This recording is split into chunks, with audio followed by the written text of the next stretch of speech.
혹시나 우리 공민왕이 봤어? 이거 많이 맞지 않아? 맞아. 맞나? 자, 공민왕이 원나라 12살에 가가지고 22살에 도리어 돌아와서 왕되기까지 10년 동안 원나라 살면서 눈칫밥을 많이 먹은 사람이에요. 그러다가 자기 그 막장 형, 고려판 연산군이라고 할 수 있는 충혜왕이 폐위되고 충혜왕 아들이었던 충무광 일찍 죽고 충정왕도 어린 나이에 왕 됐는데 원나라 입장에서는 좀 별로라고 판단이 돼서 충정왕 자기 그 조카도 폐위가 됐단 말이에요. 그래서 공민왕이 돌아와가지고 고려로 돌아와서 이제 왕이 되죠. 자, 그래서 공민왕이 원래 왕이 되기는 어려운 그 상황이었는데 얼떨결에 이렇게 자기 형이나 자기 조카들이 이제 폐위가 되면서 왕이 됐는데 그 어려웠던 시절 원나라에서 공민왕을 옆에서 도와줬던 그 호중공신들이 있었다 그랬죠. 자, 근데 그 사람들이 이제 공민왕이 컴백해서 왕이 되니까 어깨에 힘주고 다니면서 막 마음대로 권력을 휘둘렀다 그랬잖아요. 기억나요? 뭐 조일신, 김용 이런 사람들이었는데 이 사람들 공민왕 제2기간 때 다 하나같이 뭐 일으켰어요?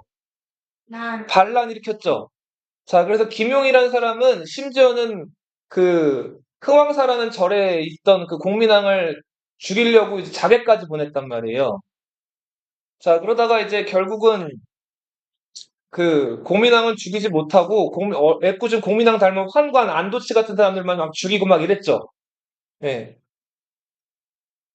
자, 그런 상황에서 막 공민왕 제2시기간에 막 이런저런 일들이 많았죠. 자, 그러다 공민왕이 자기가 제일 믿는, 제일 사랑하는 여인, 자기 부인 누구였어요? 네, 노국대장 공주. 그 공주가 아이나타가 죽으면 아이랑 같이 죽으면서 완전히 이제 뭐랄까 정치에 좀 뜻을 잃고 마음을 완전히 이렇게 잡지를 못하죠. 그런 상황에서 신돈이라는 스님이 나타나가지고 그 신돈한테 공민왕이 모든 권력을 넘겨줬죠.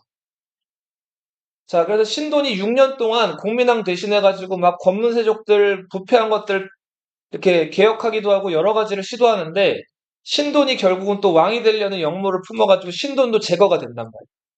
그 다음에 공민왕은 완전히 정치의 뜻을 잃고 젊은 그 얼굴 잘생긴 남자들 데리고서 자제위라고 불리는 집단 데리고 다니면서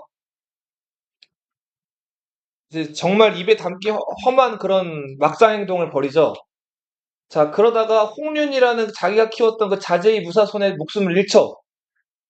자, 고려시대 때, 조선시대도 마찬가지인데 왕이 죽으면은 실록이란 게 쓰여지잖아요. 자, 그 왕이 죽은 다음에 왕의 일대기를 기록한 역사관들이 그 공민왕을 평가해 놓은 기록이 있어요. 그게 아까 방금 보여드렸던 그 글인데 요걸 한번 읽어볼게요. 네, 요거를 주연이가 한번 읽어보세요. 왕이 하고 인문하여 백성의 마음이 모두 그에게 쏠렸다. 공민왕이 총명했대요. 그리고 인우라고 하는 거는 자 이렇게 뭐 따뜻하고 어지럽다 이런 뜻이에요. 자 그리고 왕위에 공정을 다해 정치에 힘쓰므로 부정과 민간에서 크게 기뻐한 태평 시대가 오기를 기대했다.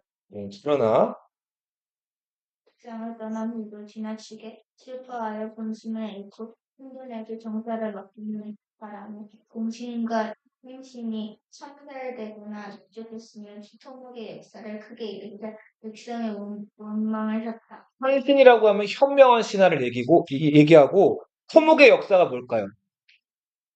건설이랑 비슷한 그렇죠. 토목은 토목공사, 공사하는 거예요. 나무 자르고 해가지고. 역사는 힘쓸 역자예요. 네. 힘든 공사를 얘기하죠. 못된. 못된 질문들을 가까이 하여 음란한 행동을 방자히 하였고 무시로 실주장을 부리며 좌우의 신하들을 때리기도 했다. 네. 또한 흉악한 백성의 다른 사람의 아들을 데려다가 직봉하여 대규모로 삼아 자, 공민왕이 아들이 없었다 그랬죠. 그래서 나중에 어떻게 했다 그랬어요? 기억나요? 신돈 집의 여종이었던 반야. 예, 그 반야와의 사이에서 낳은 아이가 있었는데 그게 공민왕의 아이인지 아닌지가 불분명하다 그랬죠. 예, 그 아이를 책봉해서 대군으로 삼았다. 자, 외인이 않을까 염려에 빈 비밀이 패신으로 하여금 후군과 관계하여 더럽히게 했으며 신신은 예뻐하는 신하를 얘기해요. 믿지 않을까 염려의 비밀이 예뻐하는 신하로 하여금 후군과 관계하여, 그러니까 남녀 간에 사랑하는 걸 얘기해요. 관계하여 더럽히게 했으며, 진짜 관계한 사람을 죽여 입을 막으려고 했다. 자, 기억나죠? 저번 주에. 그 공민왕이 거의 미치광이처럼 돼가지고 자기 그 예쁜 미남자들 데리고 놀다가 자기가 애를 못 만드니까 자기 후궁 처소에다가 그 예쁜 미남자들 하나씩 집어넣었다 그랬죠. 그리고 그 사랑하게 했잖아요. 네. 자, 그렇게 되죠. 근데 그것도 임신을 했더니 관계한 사람들을 죽여버렸죠. 네, 죽여서 입을 막으려고 했죠. 읽어보세요.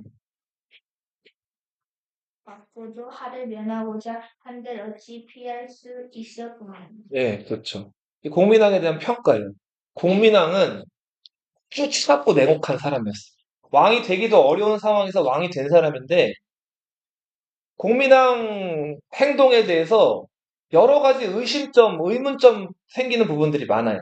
공민왕이 어떤 식으로 정치를 하냐면 마음에 안 드는 정치적인 적이 있어요. 그러면은 자기 편이라고 할 수 있는 자기랑 가까운 사람들을 이렇게 푸시를 해요. 그냥 밀어주는 거예요. 관직을 높여주거나 힘을 실어주는 거예요. 그래서 이 힘을 실어준 사람 통해 가지고 자기 반대되는 정적들을 공격하게. 자, 그러다 이게 여의치 않으면은 어떻게 할까요? 손을 싹 떼요. 그리고서는 그쵸. 자기가 한때는 힘을 밀어주고 사랑해줬던 사람들을 반역자로 몰아서 죽인답니다. 자, 그래서 공민왕 때 기록에 의하면은 이 신하들이 왕한테 충성을 다하지 않고 왕을 믿지를 못했다는 기록들이 많이 나와요. 네. 왕이 그러니까 사람을 도구처럼 부려먹고 이용만 해먹는. 네. 그러다가 이 사람이 이제 쓸모가 없어진다 싶으면 얼굴을 바꾸는 거예요. 신돈한테도 그렇게 잘해주는 것 같다가 신돈이 사실 영모로 죽었다 근데 신돈의 영모가 의문투성이거든요. 진짜 신돈이 영모를 꾀하려고 했는지. 네. 자, 그런 사람이 공민왕이었어. 자, 그래서 아무튼 공민왕은 죽고, 자, 우리 원간섭기 때 등장한 권문세족 기억나죠? 요거 시험에 낼 거예요, 그대로. 예. 예. 자, 권문세족 신진사대부 이거 시험에 낼 거예요. 자, 이 권문세족들은 기본적으로 속성이 원나라의 아부하는 무슨 파였어요? 신앙 친원파였죠? 땡이 좀몇 쪽이 아, 요거는 그 선생님이 한번 적어주긴 했는데 이거 딱 받아 적으세요, 이거는. 네, 시험에 낼 거예요. 따서 아무 데나 적으세요. 하나 있어요. 이거 비교하는 문제 낼 거니까 객관식으로 알아두세요.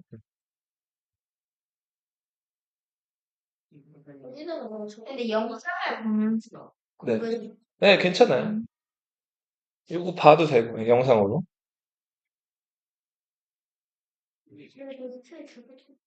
네. 그래도 공민왕 이제 원간섭기 때 그 권문세족이라는 친원파 대지주들. 예. 이 사람들은 주로 음서로서 관직에 진출을 했고, 예, 불교의 후원자였죠. 고려는 불교의 나라잖아요. 이제 불교 사찰, 여러 절에다가 자기 재산이나 이런 것들 기탁을 한 다음에 소위 말해 돈 세탁을 하는 거죠. 불교의 후원자였다. 보수적이었다. 신진 사대부들, 뭐 이색, 정몽주, 정도전 기억나죠? 이런 사람들. 예. 자, 이 사람들은 그 공민왕의 그 개혁 정치 과정에서 새로 떠오르게 된 사람들. 중소지주 출신들이었고, 이 사람들은 주로 관직에 어떻게 진출했어요? 예, 실력으로 진출했죠. 공부 열심히 해서 과거 시험 급제하는 거예요. 그리고 이들은 불교를 싫어하고 뭘 열심히 공부하는 사람들이에요. 예, 공자, 맹자, 유교. 유교 중에서도 우주 만물의 이치를 이와 기로 설명하는 무슨 학? 성리학을 열심히 공부하는 사람. 몽골이 세운 원나라가 무너져가고 당시 주원장이 세운 한족이 세운 명나라가 일어나고 있었죠. 이 신진사대부들은 원나라를 멀리하고 새로 떠오르는 명나라와 손을 잡자고 주장했던 사람들이 친명파들이었어요. 개혁적이었죠. 자, 요거는 꼭 기억해 두세요.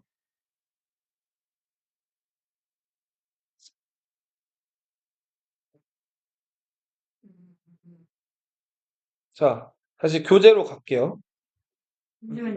음, 그대로 낼게요, 이거. 그대로.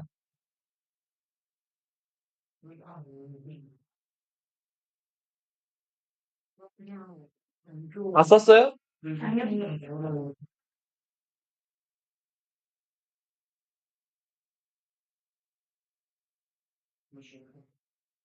이런 게 좀 있어야 돼요. 그래서 역사는. 됐어요? 다 썼어요?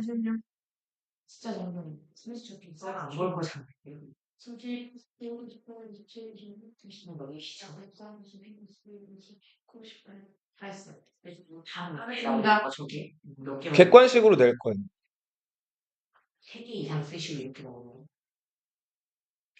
자, 이제 보세요.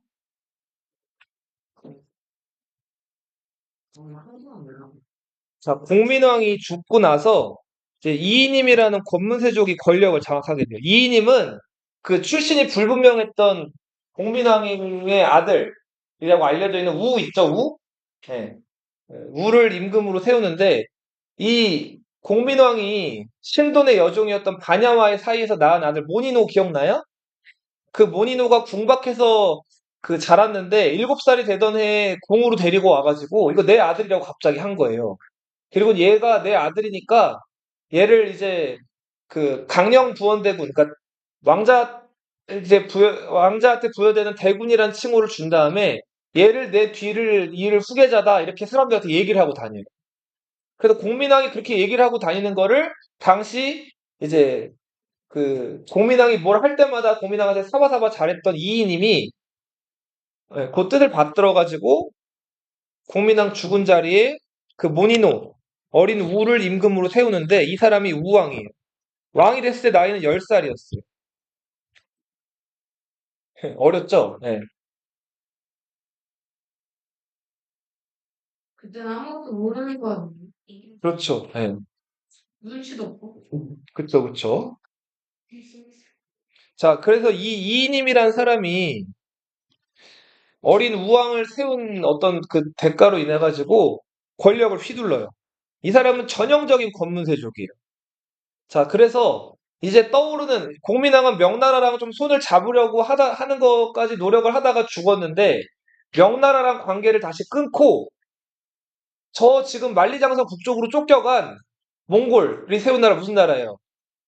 다시 원나라랑 우리 고려가 관계를 가져야 된다 그러면서 원나라에 사신을 보내는 거예요. 당시 신진사대부들이 이걸 좋아했을까요? 안 좋아했어요. 대표적인 신진사대부 누가 있다 그랬죠? 네, 이색, 정몽주, 정도전 이런 사람들이 있었단 말이에요. 자, 이이님이 파워가 있었기 때문에 명나라랑 다시 외교를 할 걸 주장하는 이 정도전, 정몽주, 이색을 다 유배를 보내버려요.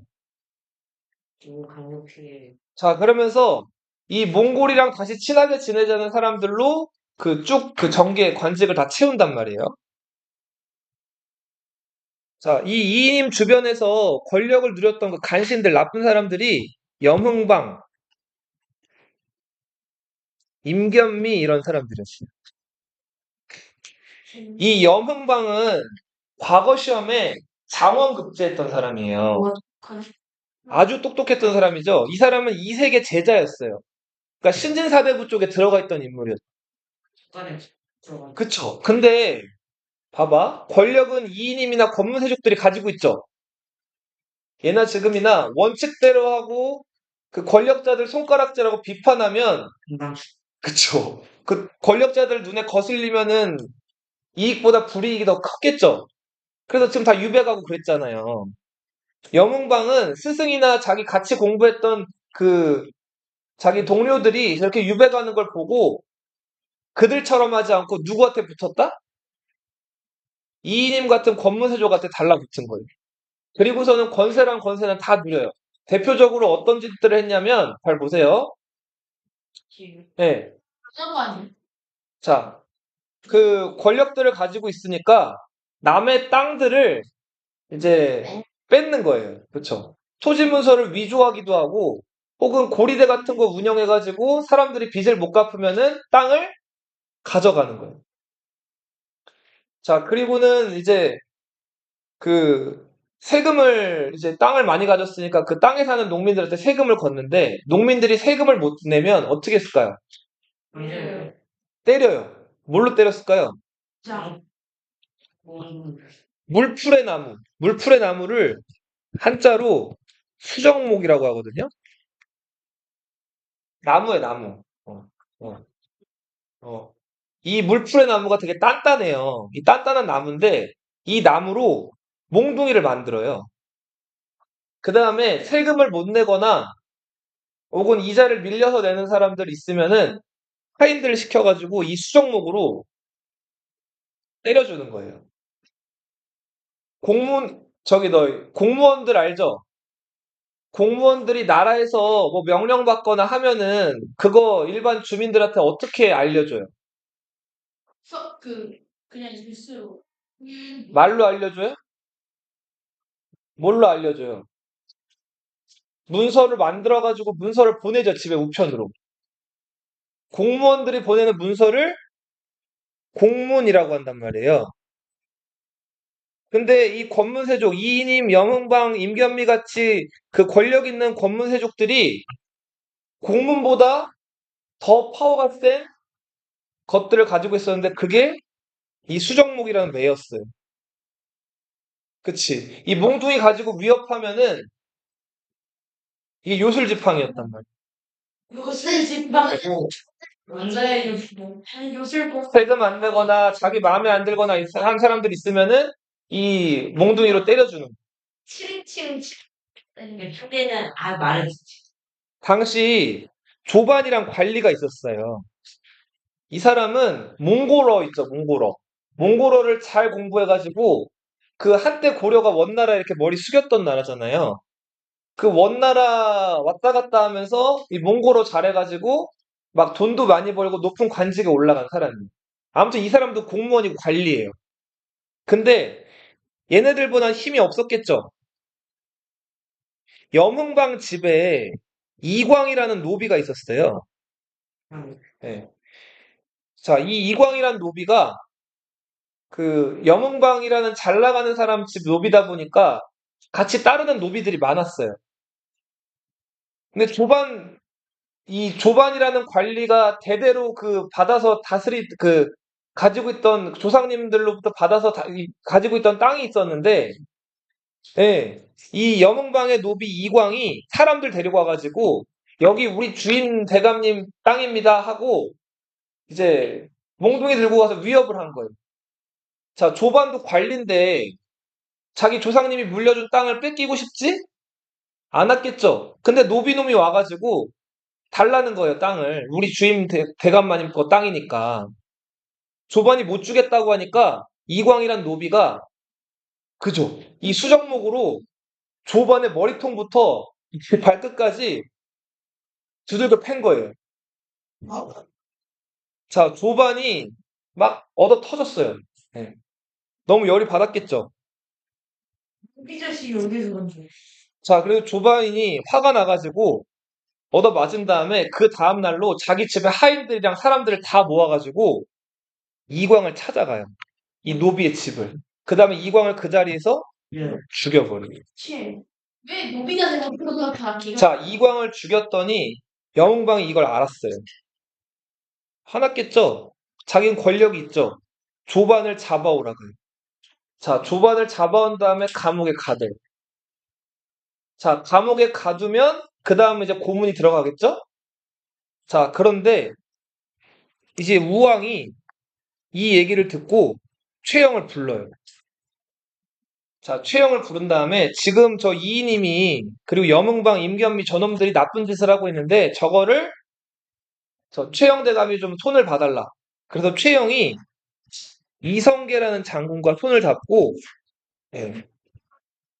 자, 이 염흥방을 기습 공격을 해요. 자, 그렇게 해서 염흥방의 집에 가가지고 염흥방을 잡고 왕의 명령으로 임견미도 잡아요. 이인임은 당시에 몸이 아파가지고 잠깐 관직에서 물러나 있었는데 이인임도 그 자리에서 잡아가지고 멀리 유배를 보냈고 그렇게 해서 권력을 가지고 있던 권문세족들, 이인임, 염흥방, 임견미 등이 제거가 된다. 자, 이제 순식간에 권력의 중심부로 떠오른 인물이 황금보길 돌같이 알아. 누구? 최영이란 인물이. 최영이 우왕이 딱 즉위했을 당시에 나이가 60살이었거든요. 그러니까 할아버지죠. 예. 나이 많은 노장이었는데 어린 우왕의 그 명령을 잘 수행해가지고 요때 이제 고려 최고관직인 문화시중에 오르면서 권력의 중심에 오게 된 거예요. 이성계는 그쵸 아버지가 저 함흥 그 동북면의 촌뜨기 그쵸 저기 저 개경이랑은 먼 그 동북면 촌뜨기 출신이었는데 이때 최영을 도움으로 인해 가지고 최영 다음으로 2인자가 돼요. 네. 자 그렇게 해서 최영이 이제 권력을 꽉 움켜쥐고 그거를 이성계가 따르는 상태가 되죠. 자, 그리고 우왕 얘기를 좀 할게요. 우왕은 10살에 딱 왕이 됐는데, 아는 게 뭐가 있겠어요. 그, 동갑계도 자라가지고, 이제 뭐랄까, 좀, 원래 왕이 될 신분도 아니었다가, 갑자기 뜬금없이 이제 궁으로 불려와가지고 왕이 된 거예요. 그러다 보니까, 뭐, 왕이 됐다고 해서 어리기도 하고 하니까 뭐 아무것도 할 수 있는 게 없었어요. 그래서 이 권력 있는 이인임이나 이런 사람들이 막 권세를 휘두르는 걸 그냥 지켜볼 수밖에 없었어요. 자, 우왕이 처음에 한 3년 정도는 그 왕은 공부 열심히 하잖아요? 그냥 궁에서 알려주는 거, 스승들이 와가지고 관리들이 알려주는 것들 열심히 공부하고 바른 말도 막 해요. 그래서 공부 열심히 하는 착실한 사람이었는데 이제 3년 지나고부터 조금씩 본색이 드러나요. 자, 우왕이 자, 궁 밖으로 나가면은 이제 정치는 어떻게 힘을 쓸 수가 없으니까 수시로 궁 밖으로 나가요. 자, 말을 타고 궁 밖으로 나가서 뭘 했을 것 같아요? 맞아요. 사냥도 많이 하고, 그 다음 또, 활쏘기 또, 술 마시기. 자, 말을, 이제 13살이 됐어요. 네. 네. 그리고 말을 타고 궁 밖으로 나간 다음에 그 개경 시내를 말 타고 막 뛰어다녀요. 네, 말 타고 다녀요. 그러다가 강아지 있죠? 강아지나 닭이나 이런 것들 보이면은 활을 쏴요. 그래서 개경에 나만 하는 강아지가 없었다 그래요. 똥개들이나 이런 강아지를 다 죽이는 거예요. 자, 그리고 그 높은 옛날 사람들은 기와집에 살았잖아요. 자, 그 기와집 위로 올라가서 기와장을 뜯어요. 그 다음 뭐 했을까요? 그 다음에 지나가는 사람들 있으면 기와장을 던지는 거예요.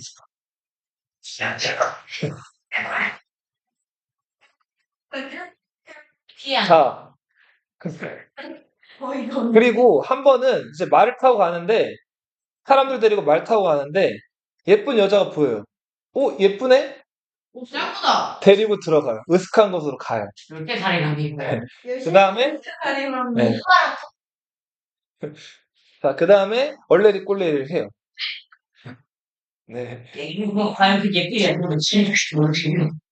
자, 이렇게 막장 행동을 벌여요. 그리고 한 번은 또 이런 일도 있었어요. 말을 타고 가는데, 이제 말을 타고 이렇게 막 뛰어간 게 아니라 말 타고 천천히 이렇게 좀 가고 있었는데, 누군가가 우왕이 이렇게 나온 거를 모르고 말을 타고 우왕 앞을 쌩 지나간 거예요.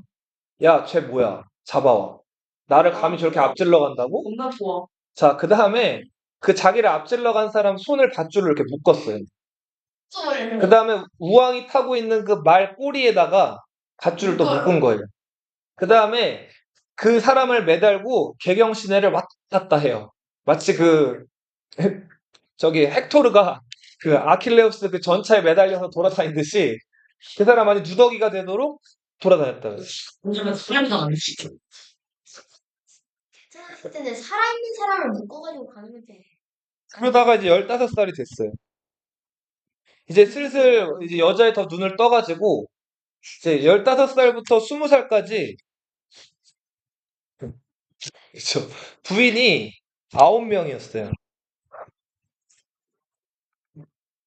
그냥 조선에서 가장 예쁜 여자 9명 뽑아가지고 사는 거 아니야? 자, 왕으로서 행실이 올바르지 않았죠.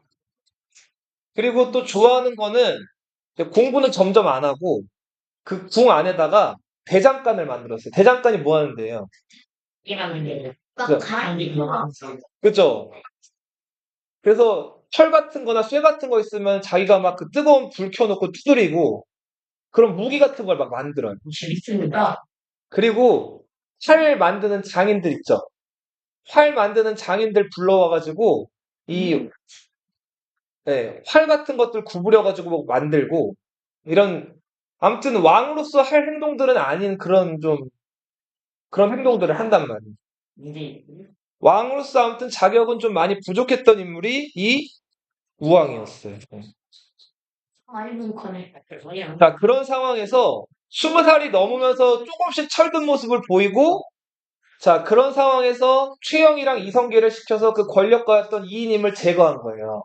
좀 괜찮아요. 네, 조금 달라질 만한 이제 어떤 건덕지가 보였는데 요 무렵에 이제 완전히 중국을 장악했던 명나라가 이런 요구를 해와요.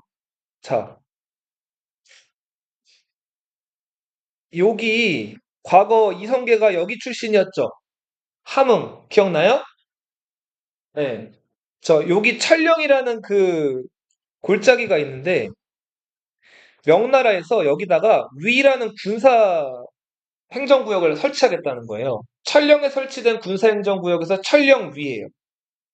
그러니까 여기가 예전에 원나라 지배를 받고 있었죠. 근데 이제 원나라가 물러가고 명나라가 중국의 주인이 됐으니까 이 촬령 지역도 명나라 거라는 거예요. 그러니까 이거 우리 명나라한테 줘. 우리 관리 보낼 거야. 이렇게 요구를 해온 거예요. 자, 고려 입장에서는 이 땅 어떻게 얻은 땅인데 줄 수 없죠. 그죠? 자, 그래서 오히려 이 명나라의 요구를 거절하고 개경에서 요 지역으로 쳐들어가요. 자, 요 지역은 묘화의 동쪽이에요. 여길 뭐라 그래요? 요동이죠. 요 요동 지역은 지금 명나라 땅도 아니고 원나라 땅도 아닌 빈 땅이었어요. 여기 딱히 누구 지배하는 사람이 없었기 때문에 근데 명나라가 허풍으로 자, 너희 철령이 우리가 설치할게 하고 요구해온 거를 거절하고 이 빈집털이를 간 거예요. 요동으로. 자, 이게 그 유명한 요동정벌이에요. 자, 이 요동정벌을 추진했던 사람은 혈기왕성했던 그 사람들한테 기왓정 던지는 걸 좋아했던 누구? 뭐 우왕. 그리고 그 최영. 네, 노장이 최영이었어요. 그래서 우왕과 최영이 중심이 돼가지고 명나라의 요구를 거절하고 요동으로 정벌을 가게 된 거예요.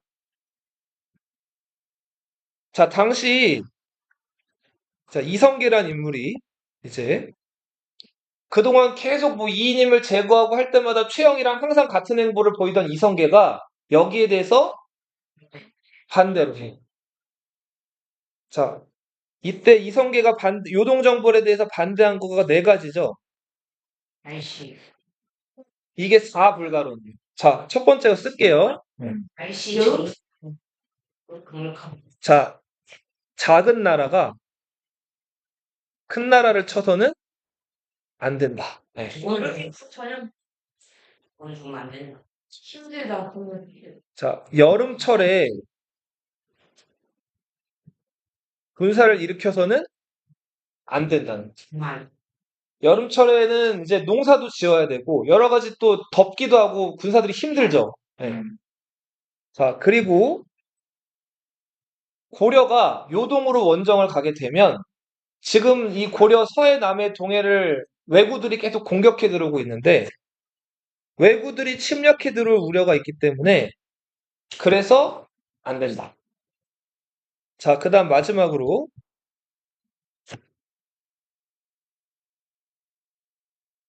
자, 지금 이제 여름철이고 이제 곧 비가 오겠죠?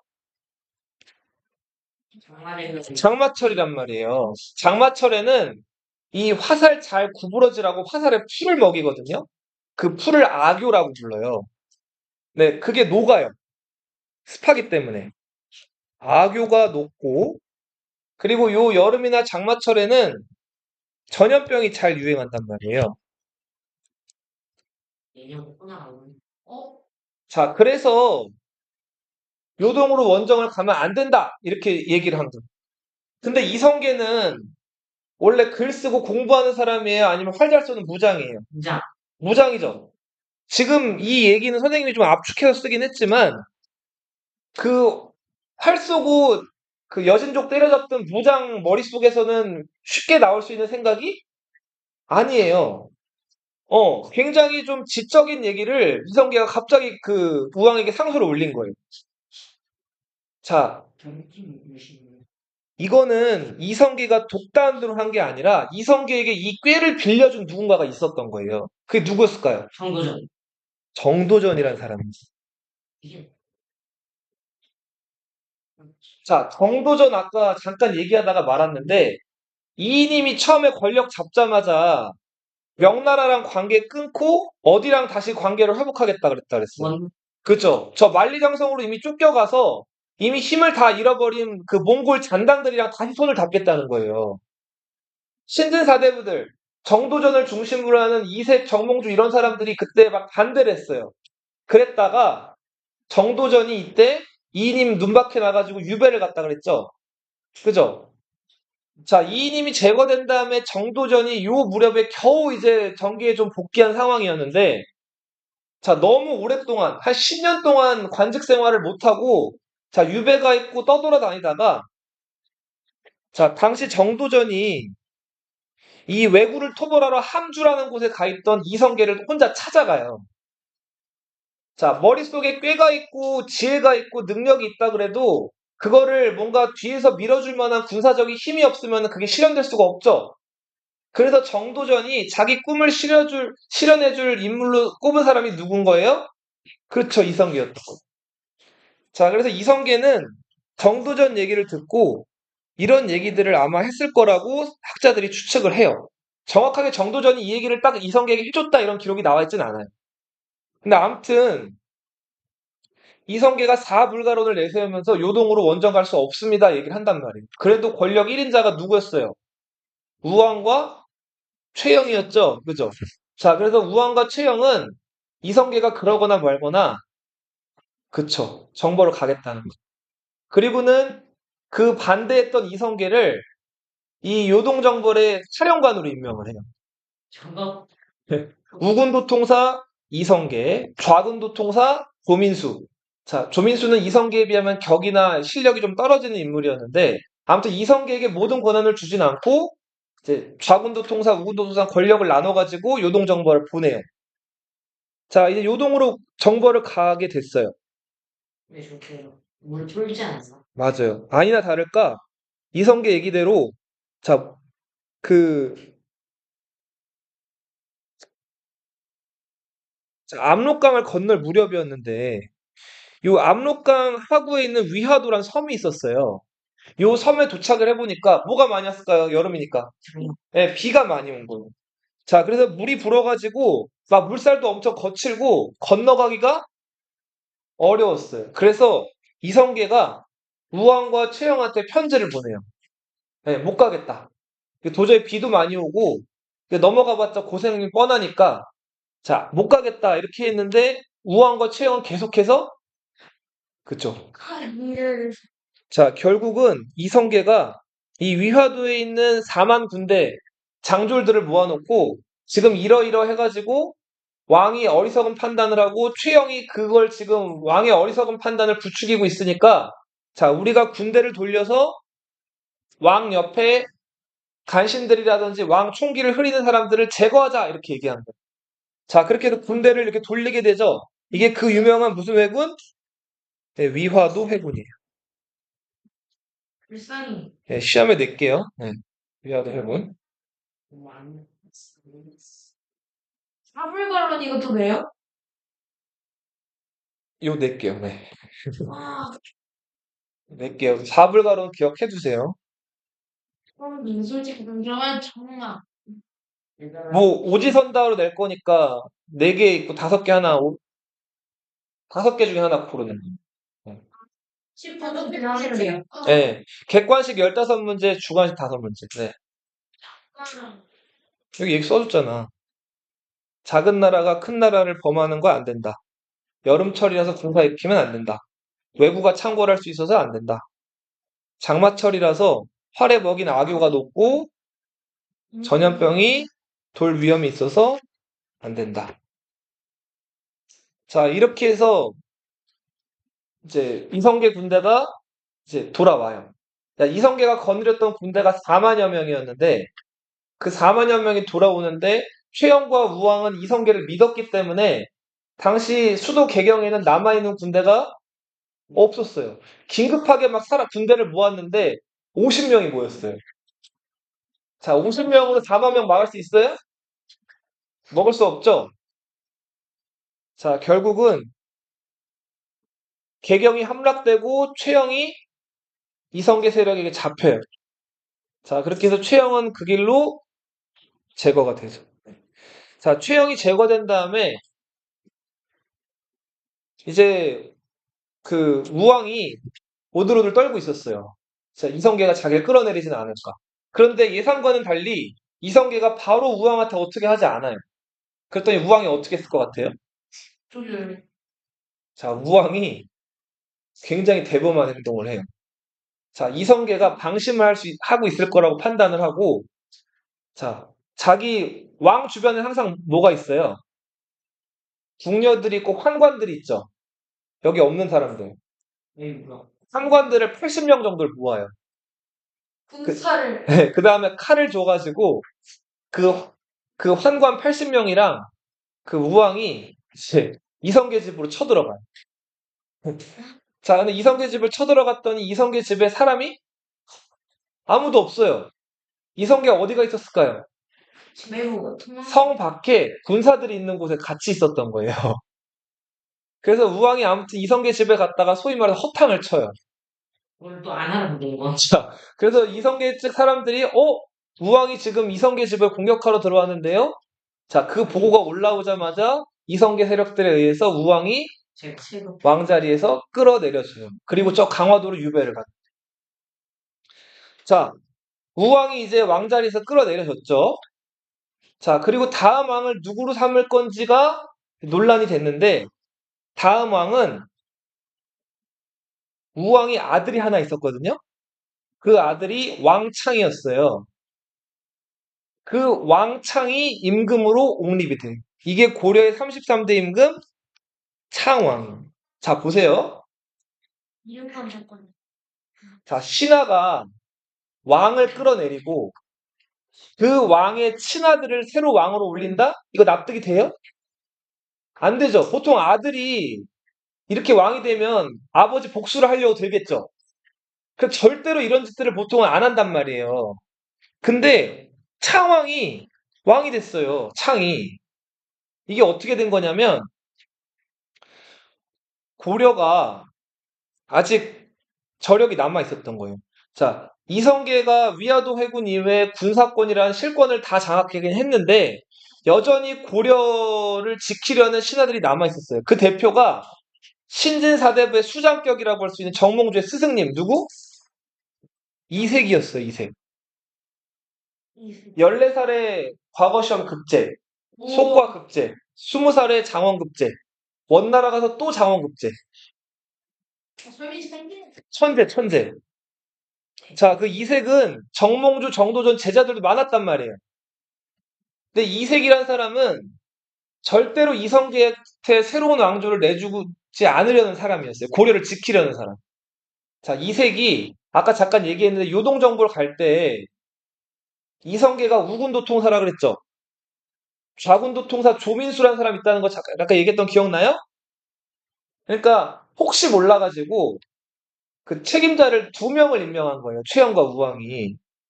근데 이색이 조민수를 꼬셔요. 자, 이성계 장군이 저렇게 군사권 가지고 실권 가졌는데 좌군도통사였던 조민수 장군도 뭐 권세 휘두르지 말라는 법 없지 않습니까? 그렇게 해서 조민수를 꼬셔가지고 우왕의 아들이었던 창을 새로 왕으로 세운 거예요. 이거 이성계 세력 쪽에서는 기분이 좋은 일, 나쁜 일? 아주 나쁜 일이죠. 네. 자, 그리고 요 무렵부터 요런 구도가 또 나타나기 시작을 해요. 자, 네, 파 잠깐만. 요거를 여기다 보여줄게요. 네. 이거도 되나요? 자, 위화도 회군 직후에 그 신진 사대부, 검문세족들을 비판하던 사대부 계층도 두 그룹으로 나뉘게 돼요. 자, 하나는 급진파, 레디컬이죠, 영어로 하면은. 네. 온건파 하면은 모더레이트, 온건한, 막 이렇게 급하게 바뀌는 걸 좋아하지 않는 사람들을 이제 모더레이트, 온건이라고 하는데, 자, 이 급진파들, 네, 이 사람들은 대표적인 인물이 이성계의 오른팔이라고 할 수 있는 정도전, 그리고 성격이 괄괄하고 행동대장 역할을 했던 남은이라는 사람, 역시 과거급제했던 윤소종, 그리고 무장 출신이었던 백응명. 자, 이런 사람, 이성계의 오른팔 같은 사람들이에요. 그리고 여기 한 명만 더 집어넣자면은, 자, 이성계가 아들이 6이 있었거든요. 그리고 두 번째 부인에서 낳은 아들 둘까지 하면 8명인데, 그 8아들 중에서 고려시대 유일하게 과거 급제한 아들이 있어요. 아닌가? 방언이 있죠, 그쵸. 방언이요? 이방원 진짜. 이방원은 훗날 조선의 왕이 되죠. 네. 임금이네. 그쵸. 태종이라는 임금이 되죠. 그래서 이 이방원은 유일하게 조선시대 왕 중에서 과거 급제한 왕이에요. 나머지 왕들은 과거 급제할 수 있어요, 없어요? 하고 싶어도 할 수가 없죠. 뭐니까? 왕이니까. 다른 왕족들은 이제 조선시대 되면 이제 또 그 과거를 볼 수가 없기 때문에. 자, 일단 아무튼 이런 인물들. 이 사람들은 역성혁명을 주장했던 사람들이. 알게. 자, 역성이 뭘까, 역성? 역이 뭘까, 역? 거꾸로, 거스른다, 바꾼다, 이런 뜻이에요. 뭘 바꾼다는 거예요? 왕중. 성을 바꾼다는 거. 자, 그러면은 이 성은 무슨 성을 얘기할까요? 홍시성. 왕씨에서 이씨의 나라로 새로운 나라를 만들자는 사람. 그러니까 고려의 간판을 떼어버리고 새 간판을 달자는 사람들이죠.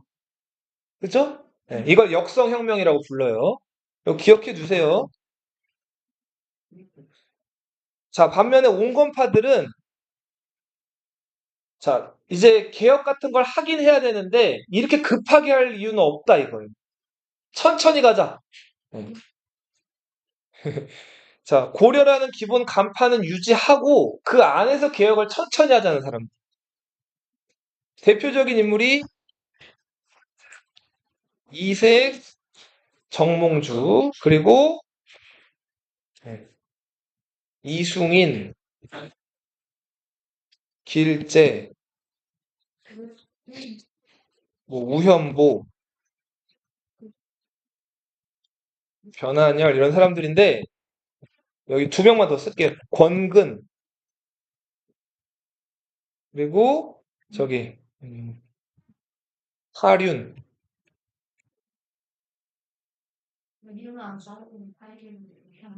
권근과 하륜은 끝까지 처음에는 이 온건파 쪽에 있을 것 같다가 어디로 넘어갔을까요, 나중에? 욜로 넘어가겠죠. 특히 하륜이라는 사람, 이 사람은 이방원의 오른팔이 돼요. 태종의.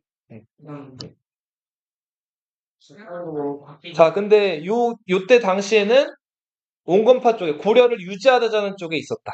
이색의 제자로서 다 과거 급제한 천재들이에요. 그리고 옛날 옛적엔 군사를 가지고 있는 쪽은 이쪽 급진파였죠. 이성계가 있으니까. 위화도 회군 이외에. 이쪽은 이색이라는 최고의 그 엘리트를 스승님으로 모시는 역시 마찬가지로 자기들도 엘리트들인 그 지식인 그룹들이죠. 여기는 전리도 여기 무슨 느낌이에요? 그렇죠. 대신에 여기는 이제 고려라는 오래된 그 아성, 그러니까 원래 그 고려 왕조를 지키는 충신이라는 타이틀들을 가지고 있고 여기는 이제 군사 힘을 가지고 있는 그룹들이죠. 급진파들은. 자, 근데 보시면, 요것도 하나 알아서. 옛날 사람들은 친구들끼리 별명 붙여주고 이런단 말이에요. 그 별명 붙여주는 거 호라고 해요, 호. 예. 자, 이색의 호가 모근이었어요, 모근. 네, 모근. 알아두세요. 이색의 별명이 뭐라고 했어요? 모근. 정몽주의 별명, 그 실폭이 사고 저는 포은이에요, 포은. 정몽주 호는 알아두셔야 돼요. 뭐라고요? 포은이에요. 자, 그리고 이승인, 이 사람 장원급제한 사람이고, 글씨가 지금도 남아있거든요? 엄청 글씨도 잘 쓰고 똑똑했던 사람이에요. 이 사람은 도은이었어요. 자, 근데 은이 자, 은이 몇 개예요? 세 개죠? 여말, 고려말에 유명한 삼은 하면은 누구누구누구다? 이색, 정몽주, 이승인. 이 셋은 고려 왕조의 끝까지 충성을 다했던 사람들. 네. 자, 근데 이승인은 조금 아무래도 좀 많이 인지도가 좀 떨어지죠? 그 이승인 말고 정몽주의 제자였던 길재를 뽑는 사람도 있어요. 길재는 호가 야은이었어요.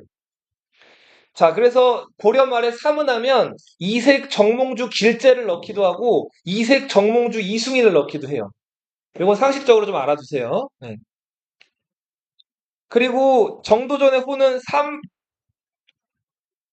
삼봉. 정도전 호가 뭐라고요? 네.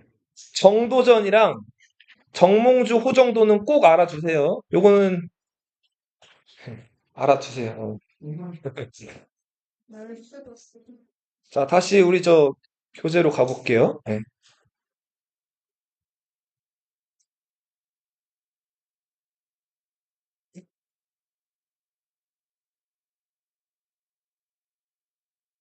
자, 그렇게 해서 얼떨결에 예, 이 왕창이 새로 왕이 됐어요. 9살이었어요, 9살. 어렸죠? 예. 자, 그런 와중에 이 우왕이 이제 강화도에 유배가 있다가 그 자기 아들이 왕이 됐으니까 그 뭐랄까 우왕을 강화도란 저 외딴 섬에 계속 두는 거는 이성계나 정도전 세력에 의해서도 조금 사람들 눈총을 좀 받는 일이라서 이 우왕을 강화도에 있던 거를 여주 들어봤어요 혹시? 경기도? 세종대왕 무덤 있는데 여주로 옮기게 해요. 근데 여주로 좀 옮겨왔더니 이 우왕이 엉뚱한 생각을 해요. 어떻게든 내가 이제 이성계를 암살하고 권력을 다시 되찾겠다 이런 생각을 한 거예요. 자, 그래서 김저랑 정득후, 이 사람 최영이랑 가족 관계였던 사람들이거든요. 김저랑 정득후를 불러가지고 내가 요렇게 해가지고 이성계를 암살했으면 좋겠는데 너희가 좀 힘 좀 써봐. 자, 예전에 예부상서했던 곽충보라는 사람이 이성계 암살할 수 있을 만큼 이성계랑 가까우니까 곽충보한테 가가지고 자, 이성계 암살하는 거 논의를 해봐. 그래서 김저랑 정득후가 곽충보를 찾아갔어요. 곽충보가 어떻게 했을까? 이런 다 일러. 이성계한테 다 일러봤죠. 아니 옆에 있는데 그걸 왜? 자, 그렇게 해서 이게 사전에 발각이 돼서 정득후가 자살하고 김전은 고문을 잔뜩 받고 감옥에 갇혀요. 이제 거의 반죽음이 됐죠. 자, 그러면서 이 창왕이 이때 폐위가 돼요. 네. 이때 창왕을 폐위시켰던 사람들 9명의 공신이에요. 이성계, 정도전, 네. 정몽주, 이 다음 뒤에는 뭐 이렇게 크게 중요한 인물들은, 그러니까 중요한 인물들이긴 한데, 네. 뭐 이런 사람들이에요. 네.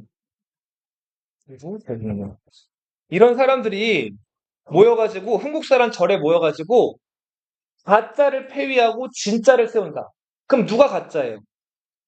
우왕과 창왕은 신돈의 자식이라는 거예요. 왕우, 왕창이 아니라 신우, 신창, 그러니까 신돈의 자식들 손자기 때문에 얘네들은 가짜니까 끌어내리고 새로운 왕을 세워야 된다는 거예요. 그래서 저기 무신직건기 때 왕이었던 신종의 7대 손이었던 정창군 왕효를 새로운 왕으로 세워요. 그 사람이 고려의 마지막 임금 누구다? 신종의 7대 손 공양왕이다. 와, 자, 왕이 되자마자 이제 이 공양왕은 명령을 내려서 유배가 있던 우왕과 창왕을 모두 죽여버리게 해요. 자, 그러면서 마치 이성계 세력이나 이런 사람들한테 이제 굉장히 이제 친화적인 어떤 제스처를 보이는데, 자, 이제 뭐랄까, 그 창왕도 폐위가 되고 상당히 이제 그 고려가 멸망할 때까지 이게 기간이 얼마 안 남은 상황이에요. 자, 이런 상황에서 이 조준, 이 사람 이성계의 왼팔 같은 사람인데, 이 조준이라는 사람이 제안을 해서 과전법이라는 게 실시가 돼요. 자, 보세요. 중요해요. 과전법을 시험에 낼게요. 과전법이 뭐냐면은, 당시 고려가 처한 제일 큰 문제가 땅 문제였어요, 땅. 그 예전에 그 원관섭기 때 친원파들, 권문세족들이, 아무 그죠? 고려에 있는 땅들은 다 차지하고 있어요. 자, 이렇게 개인적으로 그 나라에서 준 땅들을 개인 땅으로 만들어서 가진 땅들을 사전이라고 불러요. 사전. 음. 자, 근데 저번에도 한번 얘기한 것 같은데 이런 문제가 있어요. 자, 관리 A, 관리 B, 관리 C인데, 자, 관리 A가 이만큼 땅을 가지고 있어요. 관리 B는 이만큼 땅을 가지고 있고, 관리 C는 이만큼 땅을 가지고 있단 말이에요. 자, 여기 벤 다이어그램 요 가운데는 A, B, C가 다 중첩적으로 가진 땅이죠. 여기 사는 사람들은 A한테도 세금을 내고 B한테도 세금을 내고 C한테도 세금을 내고 세금을 안 내면 몽둥이 찜질을 당하는 거예요. 자, 이런 문제가 있었단 말이에요. 이게 사전의 폐단이에요. 이런 문제 때문에 아무튼 고려는 토지 문제 개혁을 시도를 하는 상황이었어요. 해야 되는 상황이었어요. 그래서 조준이란 사람이 지금 귀족들이나 뭐 양반이든 뭐 평민이든 가지고 있는 땅들을 나라에서 다 몰수해서 토지 문서를 다 태운 다음에 새로 땅을 나눠주자는 얘기를 한단 말이에요. 굉장히 급진적인 얘기죠. 그게 과전법이에요. 경기도 지방의 토지를 신하들한테 그 관리 등급에 맞게 나눠주는 토지 제도예요. 어느 지방의 토지를? 경기도. 그게 무슨 법이다? 읽어봐. 가지. 과전법.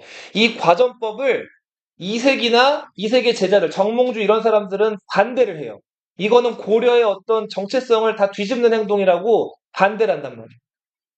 자, 그런데 정도전, 그리고 이성계 세력, 조준 이런 사람들은 이거를 끝까지 밀어붙여서 이거를 통과를 시켜요. 자, 그런 상황에서 이성계가 말해서 까먹네. 명나라의 당시 그 외교 사절로 갔다가 돌아온 그 공양왕의 아들, 그러니까 당시 그 태자였는데, 태자가 이제 돌아오는 길이었는데 이성계가 황해도에 그거를 마중을 나가요. 그쵸? 그 마중을 나갔다가 이성계 그 말 잘 타는 그 뛰어난 장군이 말에서 떨어진단 말이에요. 원숭이도 나무에서 떨어지듯이 떨어진 거죠. 자, 그렇게 해서 말에서 떨어지면 사람이 잘못하면 죽을 수도 있죠. 이성계가 크게 다쳐요. 그걸 기절해가지고 며칠 못 일어난단 말이에요.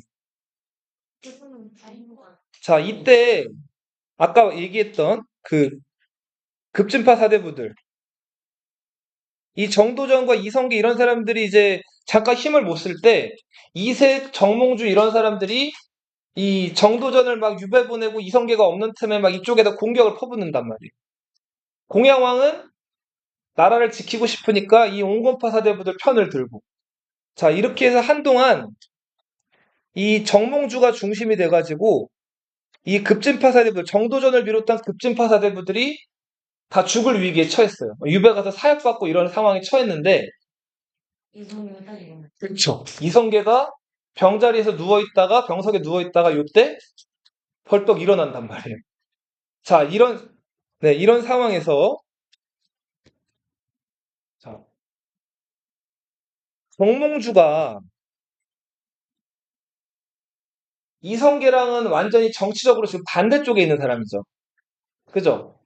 근데 그 정몽주가 이성계가 아직 출세하기 이전 시절부터 이성계랑 뭐 전쟁터에도 몇 번 같이 나간 경험이 있고 해외도 나간 경험이 있고 해가지고 개인적으로 정몽주랑 이성계가 친분이 있었어요. 자, 근데 이성계가 지금 크게 다쳤죠. 그랬다가 일어났잖아요. 그죠? 자, 그러니까 정몽주가 약간 이건 오지랖일 수 있는데 자기 정적이지만 한때 이제 동지 같은 사람이었기 때문에 이성계를 병문안으로 온단 말이에요. 몸 좀 괜찮은가 하고. 자, 이렇게 해서 이성계 집에 들어왔어요.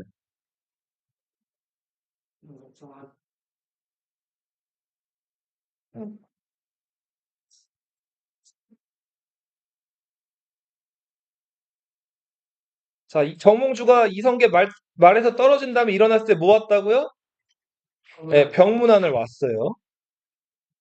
이성계는 그 병석에서 일어나가지고 자기랑 반대편인 사람이기도 하고 지금 그런 상황이긴 하지만 그래도 정몽주가 왔다 그래서 그 아픈데도 일어나가지고 정몽주를 잘 만났어요. 그리고 정몽주를 이제 떠나보내서 정몽주가 그 밖을 이성계 집을 나와가지고 집으로 가는데 이방원. 그쵸. 정몽주를 그냥 돌려보내면은 이성계가 또 위험해질지도 모르죠. 이성계의 가장 야심 있었던 아들, 다섯 번째 아들 누구? 이방원이 페리가 아니라 그냥 뭐예요? 자, 집에 가려는 정몽주를 불러요. 그 다음에 정몽주랑 1대1로 만나가지고 얘기를 해요.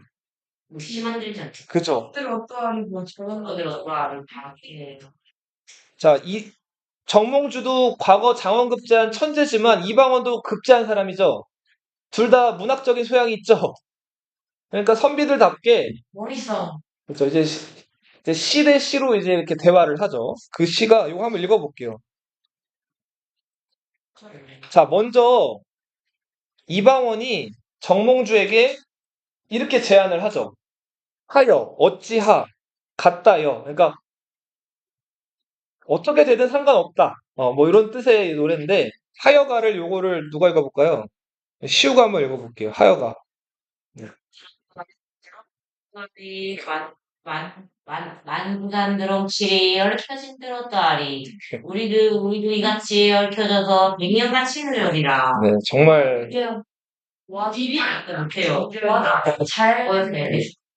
태종 이방원 같았어요. 네. 차림.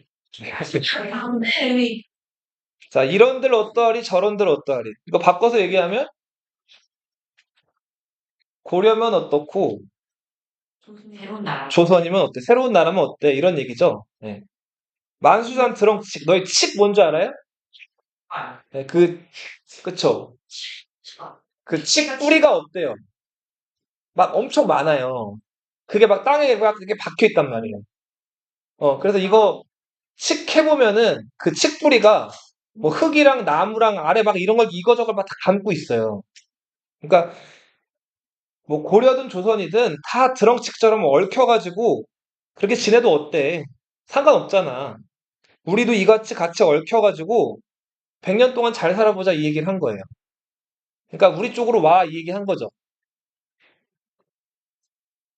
자, 이거를 누군가 정몽주의 마음이 돼가지고 한번 읽어볼게요. 자, 요거는 네. 소우가 한번 읽어보세요. 좋다.